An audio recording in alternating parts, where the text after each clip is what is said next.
இப்போ புதுச்சேரி மாநிலத்து முழுவதும் பிம்ஸ், மணக்குள விநாயகர், வெங்கடேஸ்வரா மருத்துவக் கல்லூரி, இந்திரா காந்தி மருத்துவக் கல்லூரி ஆகியவற்றில் 370 மருத்துவ உயர்கல்வி இடங்கள் இருக்குது, படிப்புகள். இதில் பிம்ஸில் 31, பிம்ஸில் 31, மணக்குள விநாயகரில் 61, வெங்கடேஸ்வரா மருத்துவக் கல்லூரியில் 66, இந்திரா காந்தி மருத்துவக் கல்லூரியில் 28 இடங்கள் என மொத்தம் 186 இடங்கள் மருத்துவம் சார்ந்த முதுநிலை கல்விக்காக புதுச்சேரி மாநிலத்தில் வசிப்பிடமாக கொண்டு பிறந்து வளர்ந்தவர்களுக்கு ஒதுக்கப்பட்டுள்ளது. இது மாநில இடஒதுக்கீடு. தற்போது அளிக்கப்பட்டுள்ள இந்த சுப்ரீம் கோர்ட்டினுடைய தீர்ப்பு என்பது ஒட்டுமொத்த மாநில உரிமையும் பறிக்கக்கூடிய செயலாகும். ஒரு நீதிமன்றத்தினுடைய துணையோட நம்முடைய மாநில உரிமை பறிக்கப்பட்டுள்ளதாக தெரிகிறது. இது சமூக நீதிக்கு எதிரான ஒரு தீர்ப்பாக நாங்கள் கருதுகிறோம். இந்த தீர்ப்பு மண்ணின் மைந்தர்களுக்கு எதிராகவும் ஒரு மாநிலத்தினுடைய உரிமையை பறிக்கக்கூடிய தீர்ப்பாக இருக்குது. அது எது எப்படியோ இருந்தாலும் இதில் இருக்கிற உண்மை நிலையை மாண்புமிகு முதலமைச்சர் அவர்களும் துணைநிலை ஆளுநர் அவர்களும் உணர்ந்து உடனடியாக சுப்ரீம் கோர்ட்டில் புதுச்சேரி அரசு சார்பில் ஒரு சீராய்வு மனுவை சட்ட ரீதியாக தாக்கல் செய்வதற்கு உரிய நடவடிக்கையை போர்க்கால அடிப்படையில் எடுக்க வேண்டும். இந்த சட்டம் அமுல்படுத்தப்பட்டால் எதிர்காலத்தில் புதுச்சேரி மாநிலத்தில் வசிப்பிடமாக கொண்டு வசிப்பவர்களுக்கும் நம்மளுடைய புதுச்சேரி சேர்ந்த மாணவர்கள் இந்த 50% இடஒதுக்கீட்டில் ஒரு இடம் கூட பெறுவதற்கான வாய்ப்புகள் இல்லை. எல்லாமே அகில இந்திய கோட்டாவுக்கு போயிடும். இது மிகப்பெரிய ஒரு தவறான ஒன்று. இது இந்த வழக்கு நடக்கும்போது நம்மளுடைய அரசு அதை உன்னிப்பாக கவனித்து அந்த வழக்கில் புதுச்சேரி மாநிலத்திலே ஏற்கனவே இணைச்சிருக்கலாம். ஏன்னா இது புதுச்சேரி மாநிலம் என்பது ஒரு யூனியன் பிரதேசம். இந்த யூனியன் பிரதேசத்துக்கு உரிய சட்டத்தை தற்போது நடைபெற்று வழங்கப்பட்டுள்ள தீர்ப்பு மிகப்பெரிய பாதிப்புக்கு ஏற்பட்டுள்ளது. எனவே புதுச்சேரி அரசானது உடனடியாக உச்ச நீதிமன்றத்தில் இது சம்பந்தமான சீராய்வு மனுவை தாக்கல் செய்ய உரிய நடவடிக்கை எடுக்கணும். ஒன்று. இன்னொன்று நம்ம புதுச்சேரி மாநிலத்தில் கடந்த சில தினங்களுக்கு முன்பு கூட மாண்புமிகு சட்டப்பேரவை தலைவர் அவர்கள் ஒரு அரசு விழாவில் உரையாற்றும் போது தனியார் பள்ளிகள் பல பள்ளிகளில் வேலை நேரத்தை, அதாவது காலை ஆரம்பத்திலே பள்ளிக்கூடம் துவக்குவதும், இரவு 8:30 மணி வரைக்கும் பள்ளிக்கூடம் நடத்துவதும், விடுமுறை நாட்களிலும் பள்ளிக்கூடம் நடத்தப்படுவதால மாணவர்களுக்கு அழுத்தம் ஏற்படுவது, அந்த ஒரு சுறுசுறுப்பு இல்லாதது, பெற்றோர்களிடம் ஒரு இணக்கமான ஒரு பரிமாற்றங்கள் ஏற்படாதது உள்ளிட்டவரால் மாணவர்கள் சீரழிந்து போடுவதாக ஒரு கருத்தை சொல்லியிருந்தாரு. உண்மையிலே அந்த அது சம்பந்தமாக தற்போது கல்வித்துறையானது ஒரு சுற்றறிக்கை அனுப்பிச்சுக்கிறாங்க. அந்த சுற்றறிக்கையில் என்ன அனுப்பிச்சுக்கிறாங்கன்னா, 6 மணிக்கு மேல யாரும் பள்ளிக்கூடம் நடத்தக்கூடாது,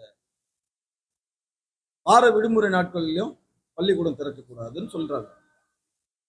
இப்போ அரசாங்கத்தினுடைய கல்வியினுடைய சட்ட விதிகள், கல்வித்துறையினுடைய சட்ட விதி காலையில 9 மணிக்கு பள்ளிக்கூடம் திறக்கப்பட்டு மாலை 4:20 பள்ளிக்கூடம் பணி நிறைவடையும். இவங்களுடைய இந்த அறிவிப்புல இந்த புதிய அறிவிப்புல காலையில எத்தனை மணிக்கு பள்ளிக்கூடம் திறக்கணும், எத்தனை மணிக்குள்ள திறக்கணும், அதுக்கு மீறி திறக்கக்கூடாது, அது எதுவுமே இல்லை. அதே போன்று பள்ளிகள் பள்ளிகளுடைய பணி நிறைவு நேரம் 4:20 இருக்குது. நீங்க ஏன் அதை 6 மணி வரைக்கும் வைக்கிறீங்க? 6 மணிக்கு மேல யாரும் பள்ளிக்கூடம் நடத்தக்கூடாதுன்னு சொல்றதுக்கு ஏன் அப்படி பண்றீங்க நீங்க? இது தனியார் பள்ளிகள் பல வந்து தனியார் பள்ளிகள் இந்த சுற்றறிக்கையை தங்களுக்கு சாதகமாக பயன்படுத்தி கொண்டு காலையில் 6 மணி கூட ஸ்கூல் திறப்பாங்க, மாலையில் 6 மணி வரைக்கும் நடத்துறதுன்னு சொல்லிட்டு 6 மணி 7 மணி கூட ஆகும். நீங்க நீங்க வந்து ஒரு சட்டத்தை அமுல்படுத்துறீங்கன்னா பள்ளி கல்வித்துறையில என்ன சட்டம் இருக்குது? காலையில 9:10க்கு பள்ளிக்கூடம் ஆரம்பிச்சு மாலை 4:20க்கு பள்ளி விடணும். இதை நீங்க வந்து அறிவிப்பா வெளியிடணும். அதே போல வந்து இந்த வார விடுமுறை நாட்கள், அரசு விடுமுறை நாட்கள் இதெல்லாம் வந்து பள்ளிக்கூடம் திறந்து வைத்தால் அந்த பள்ளிகள் மீது எந்த பள்ளிகள் இருந்தாலும் அந்த பள்ளிகள் மீது உரிய நடவடிக்கையை அரசு எடுக்கணும். நீங்க அதை விட்டுட்டு ஏதோ வந்து தனியார் பள்ளிகளுக்கு வந்து ஒரு ஒரு கொஞ்சம் சாதகமான ஒரு நிலைப்பாட்டை எடுத்து இந்த சுற்றறிக்கை இந்த அரசாணை வெளியிடப்பட்டுள்ளதா தெரிகிறது. எனவே வந்து இதுல வந்து மாண்புமிகு கல்வித்துறை அமைச்சர் அவர்களும் முதலமைச்சரும் இதுல இருக்கிற உண்மை நிலையை உணர்ந்து அரசு பள்ளிகளுடைய நேரம் என்னவோ அதை வந்து அனைத்து தனியார் பள்ளிகளும் கடைபிடிப்பதற்கு உரிய அரசாணையை பிறப்பிக்க வேண்டும் என்று அதிமுக சார்பில் கேட்டுக்கொள்கிறோம்.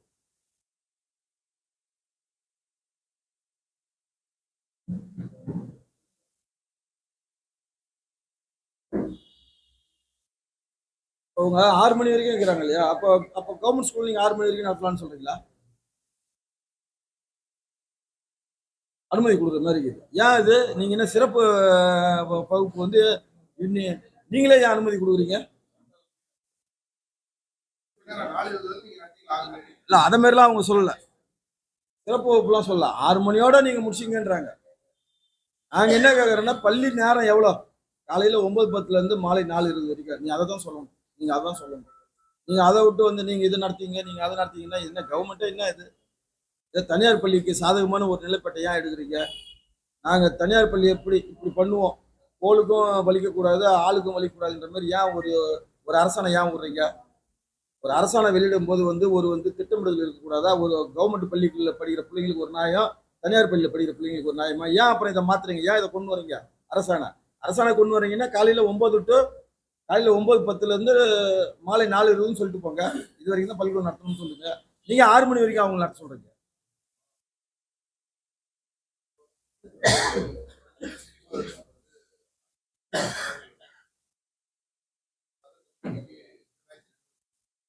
ரெண்டாயிரத்தி ஒண்ணு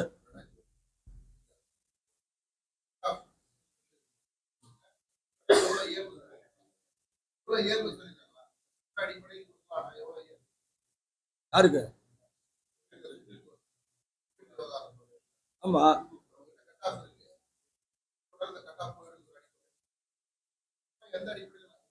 இல்ல டோட்டலாவே வசிப்பிடத்தை வந்து கணக்கில் எடுத்துக்காதீங்கன்றாங்க. நீங்க சொல்ற கேள்வியே அது பொருந்தாது. ஒட்டுமொத்தமாகவே அந்த ரிசர்வேஷன் கிடையாது. இந்த 50% இடஒதுக்கீடும் ஆல் இண்டியா கோட்டாவில் தான் சேர்க்கணும். ஒரு ஒரு மனிதன் வந்து ஒரு பகுதியில் வசிக்கிறான்னு சொல்றதுக்கோசம் அவனுக்கு இடஒதுக்கீடு இல்லைன்றான், இல்லைன்னு சொல்றாங்க சுப்ரீம் கோர்ட். அதனால நீங்க இப்ப கேட்கறீங்க இந்த கேள்வி. ஆமா, மாநில ஒதுக்கீடு 50% இல்லை. அந்த மாநில ஒதுக்கீடு எப்படி கொடுக்குறாங்கன்னா தன்னுடைய மாநிலத்தை சார்ந்தவங்களுக்கு கொடுக்குறாங்க இல்லையா?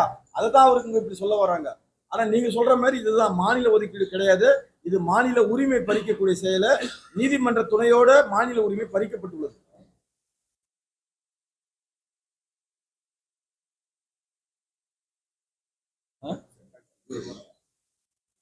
நீட்டே இல்லையே.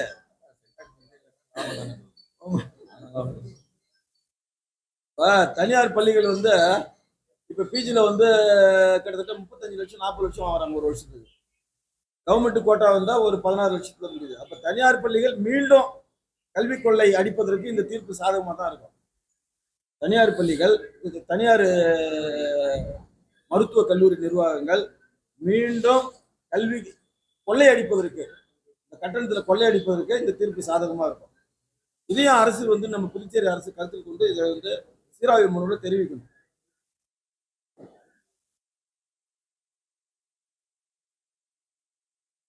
இது சம்பந்தமாக துணைநிலை ஆளுநரையும் மாண்புமிகு முதலமைச்சர் அவர்களையும் சந்தித்து அதிமுக சார்பில் அரசு எடுக்க வேண்டிய உடனடி நடவடிக்கை குறித்து மனு அளிக்கப்படும்.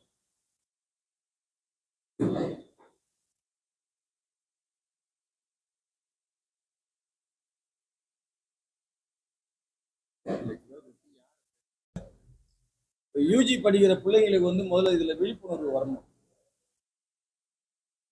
இந்த பிள்ளைங்களுக்கு எதிர்காலத்துல வந்து கவர்மெண்ட் கோட்டால சீட்டு இல்லை என்பதனாச்சும் புரியணும். இது வந்து ஒட்டுமொத்தமா வந்து மாநில உரிமையை பறிக்கக்கூடிய இந்த செயல் ஏழை எளிய தகுதியான மாணவர்களுக்கு உயர்கல்வி பயில முடியாத ஒரு சூழ்நிலையை இந்த தீர்ப்பு உருவாக்கியுள்ளது. இது வந்து இப்போ வந்து இந்த எம்பிபிஎஸ் படிக்கிற பிள்ளைங்க வந்து வீதியில் இறங்கி போராட்டத்துக்கு முன் வரணும்.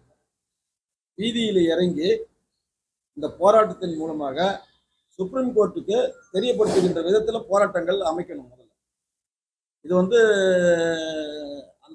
இது போன்ற வந்து கல்வியில் பயிலக்கூடிய மாணவர்களுக்கு முதல்ல விழிப்புணர்வு தேவை.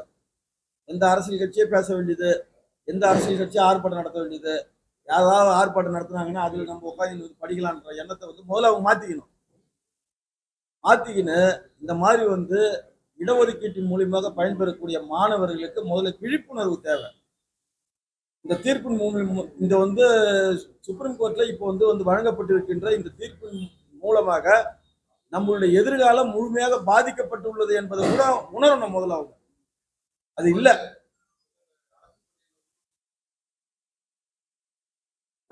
அதெல்லாம் வராது. என்ன உள்ஒதுக்கீடு?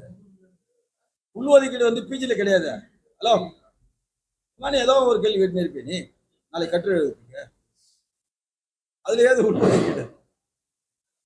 10% உள்ஒதுக்கீடு யூஜிக்கு மட்டும்தான், பிஜிக்கு இல்லை. ஏம்பா இது 186 சீட்டுப்பா. 186 பிள்ளைங்க வந்து புதுச்சேரி மாநிலத்தை சேர்ந்த பிள்ளைங்க வந்து எம்எஸ் எம்டி இதெல்லாம் படிக்கிற பிள்ளைங்க நாளைக்கு வாய்ப்பு கிடையாது. எவ்வளவு பெரிய அநீதின்னு சொல்லி இந்த தீர்ப்பு என்பது உயர்கல்வி பயிலக்கூடிய மாணவர்களுக்கு இழைக்கப்பட்ட அநீதி. அவர் எங்க சரவணும் சார்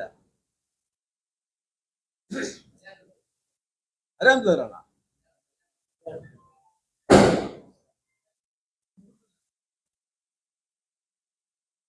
எல்லாம் இது எடுக்கிறானா வீடியோ 10 ரூபா சம்பாதிக்க விடு.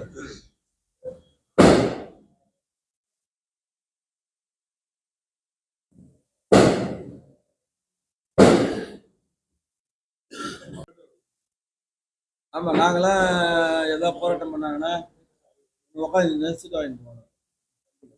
படிக்கிற பிள்ளைங்களுக்கு ஃபர்ஸ்ட் விழிப்புணர்வு போகணும். இந்த செல்லை வச்சுக்கின்னா எவ்வளோ தப்பு பண்ண முடியுமோ அதை மட்டும் தான் சிந்திக்கிறாங்க. இந்த மாதிரி பிரச்சனைகள்லாம் வரணும். கல்வி சம்பந்தமா ஆர்ப்பாட்டம் நடத்தினா அந்த ஸ்டூடெண்ட்ஸுக்கு அக்கறை இருக்காது. நிஜமா தான் சொல்றேன். புதுச்சேரி மாநிலத்தில் இப்போ கொடுக்குற இடஒதுக்கீடு கூட அதிமுக உள்ளிட்ட பல்வேறு அரசியல் கட்சிகளுடைய போராட்டத்துக்கு பிறகுதான் கிடைச்சிது. மாணவர்களுடைய போராட்டமோ இல்லை மாணவர்களுடைய விழிப்புணர்வுகளோ கிடைக்கல. 15 வருஷமா நாங்கள் கத்தின்னு வரோம் அசம்பிளியில். ஏதாவது தெரியுமா அந்த ஸ்டூடெண்ட்ஸுக்கு? நானே தெரியாது. நோம்பு முடிச்சுட்டு போகிற மாதிரி இருக்கிறாங்க. பிள்ளைங்களுக்கு முதல்ல படிக்கிற பிள்ளைங்களுக்கு ஒரு விழிப்புணர்வு போகணும். நம்ம உரிமையை ஒருத்தன் படிக்கிறானே அதை தட்டி கேட்கணும்னு நினைக்கிறேன். புதுச்சேரி உங்கள் ஏஎம்என் டிவி செய்திகளை யூடியூபில் உடனுக்குடன் காண ஏஎம்என் டிவி பாண்டிச்சேரி சேனலை சப்ஸ்கிரைப் செய்யுங்கள். பெல் பட்டனை மறக்காமல் கிளிக் செய்யுங்கள்.